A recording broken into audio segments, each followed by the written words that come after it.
xaflad si heersara loo soo agaasimay oo ay soo qaban qaabiyeen ururka suxufiyiinta Soomaaliyeed ee Nosage ayaa waxa lagu qabtay magaalada Muqdisho iyadoo ay ka soo qayb galeen mas'uuliyiin ka tirsan dawladda federaalka Soomaaliya iyo sidoo kale warbaahinta ka howlgasha magaalada Muqdisho ugu horeyn waxa halkaas ka hadlay xogayaha ururka suxufiyiinta Nosage Maxamed Ibraahim Macalimo ahmiyadda ay leedahay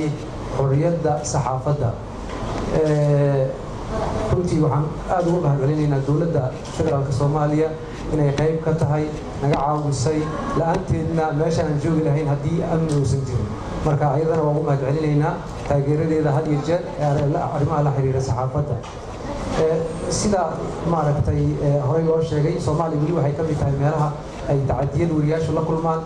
welina safka horaan uga jirnaa marka waxaan isku dhiirigelinaynaa sidii aan booskaas uga bixi lahayn dhanka kale waxaa lagu soo dhaweeyay afayeenka qaramada midoobay ee Soomaaliya isagoona halkaas ugu hambaliyay maalinka saxaafadda adduunka oo ku beegan isagoona sheegay in saxaafadda Soomaaliya ay garab taagan yihiin mar walba Freedom Day here in the aptly named Peace Garden Park of the Somali capital. It's always a pleasure for us at the United Nations Assistance Mission in Somalia, UNSOM, to come into the city. And also it is our pleasure as UNSOM to be supporting this event commemorating World Press Freedom Day in Mogadishu and at other cities around the country.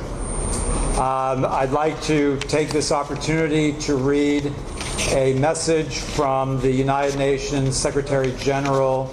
Antonio Guterres on the occasion of this day. A free press is essential for peace, justice, and human rights for all. It is crucial to building. Dhanka kale waxa isagana makarafoonka lagu soo dhaweeyay agaasimaha warfaafinta madaxtooyada Soomaaliya Nuur Maxamed Axmed dawladda iyo xildhibaanada halkan jooga gudoomiyaha xukuumadda mudane Diine Maxamed Diine afayeenka UNSOM mudane Jo Contreras madaxda ururka suxufiyiinta Soomaaliyeed ee Nosage howlwadeennada wariyaasha madaxda warbaahinta السلام عليكم ورحمة الله وبركاته. سلام كنت محاربة هكذا تحسين قدره ضدك قيمها بطنها ورياشي وتاقنا إليه وهذا شعب صعودة رنتي كوحي اللوري أما كنا كوحي أما كنا وعمي تعديدا صحافة اللوكيستو وحنا لا يهسمري أن الله نقوض السيو وأنا واجب نصارا كنا حاسسكي كتجان يا حروفتي كتجان أنا قرب كود استاجنا runtii binaadamku wuxuu ku noolyahay xorriyadda saxaafaddana waxay ka mid tahay waxyaabaha ku cad dastuurkeena ku-meelgaarka ah qodobkiisa 18 oo siinaya xuquuq buuxda in qofka suxufiga ah ama qofka Soomaaliga muwaadinka ah inuu si xor ah u cabiri karo fikirkiisa dowladda federaalka Soomaaliya waxaa ka go'an inay si adkayso idibada u taagto sidii saxaafadda Soomaaliyeed Cabdicasiis Suldaan Afguduud oo kamida madax dhaqameedka Soomaalida oo isaguna ka qayb galay munaasabadda ayaa ka sheekeeyay dhibaatooyinka uu arkay ee ay la kulmeen qaar kamida suxufiyiinta Soomaaliyeed oo aan cabasho ka soo yeerin waxaan rabaa inaan idin xasuusiyo aan idin la wadaago wariyaal iminka meesha fadhiya oo kamid yahay wariye Saabir ama Galwaaq ama wariye Faradheere oo intaan ka ogahay waliba Faradheere xabaashiisa inta la qoday lagu ridi lahaa in amisom ay ka soo qaado Muqdisho kan arinta waxaan rabaa maamulka gobolka Banaadir inaan uga soo jeediyo odayaal dhaqan baa jira caruuraa jira dumar baa jira suxufiyiin baa jirta laga soo saaray jubbada oo meesha kaliya oo ugu daran oo uu imika ka jiro ma garanaysaa caburinta saxaafadda waxaan rabaa marka inaan ilaahdo guud ahaan madaxda maamul goboleedyada inay ka shidaal qaadataan oo dawladda federaalka sida ay ula dhaqmayso ee hufnaanta leh Cabdiraxmaan Karanto oo ahaa madaxii hore ee laanta afka Soomaaliga ee BBC-da oo waraysi siiyay isla goobta ay xafladdu ka dhacaysay waraysi ku siiyay telefishinka Star TV ayaa waxa aan wax ka weydiinay bal intii uu ku sugnaa Muqdisho saxafiyiinta uu siiyay tababarka maadaama uu khibrad dheer u leeyahay saxaafadda khaldanayn laakiin waa inay soo gudbin karaan maalin loo asteeyey in saxaafaddu ay xaq u tahay in ay tegiso waxyaabaha ay muhiimka u aragto ay ku xaqiijinayso in dowladuhu ay yihiin kuwo inta badan si sax u adeegaya ummadahooda marka waa maalin loogu talagalay ama loo asteeyey saxaafaddu inay ku tahay horna u tahay in ay tallaabooyinkaas kusoo sheegay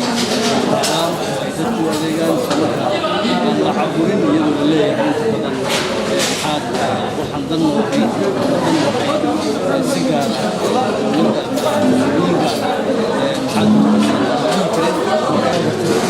fronto inta badan dadku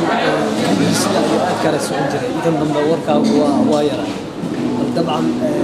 saxafiyiinta Soomaaliyeed intii xaq u soo wax tababaraa aad siisay oo aad aqoontaada ku caawisay loo sheegi kartaa way jiraan tababaro waan hore u qabanay iyo way jiraan iyo qorshayaal kale madax bannaan oo aan isleeyahay si gaar ah ugu faa'iideeyo saxafiyiinta Soomaaliyeed waxay jirtaa inuu jiro mushaaraad saxafiyiin kala duwan isaga yimid oo ku jira kuwa gaarka ah ay ka soo qayb galeen ayaa jiro dhowr ah ilaa 3 tilmaami karo badnaan 2 sano ayaan hadda dalka joogaa sida sidoo kale waxaan qorsheeyay in qalab kale oo aan ugu talagalnay dhammaan wiilasha dowladda iyo kuwa gudaha kulli inay ka soo qayb galaan haddii marka sidoo kalena barnaamijyo kale waa jiraan gabagabadii waxa aan waraysi la yeelanay gudoomiyaha ururka suxufiyiinta Nosage Maahir Jaamac Aadan isagoo aan wax ka weydiinay dhibaatooyinka ay la kulmaan saxafiyiintu waxa uuna ku jawaabay wax tacadiya ama wax dhibaatooyin oo saxafiyiintu ay la kulmeen oo maanta si rasmi ah ugu soo bandhigteen goobta ma jiraan maxay tahay sababtaas tacadiyada ugu badan waa kuwa caan ah oo si guud loo garanayo waxa kamid ah in maamulada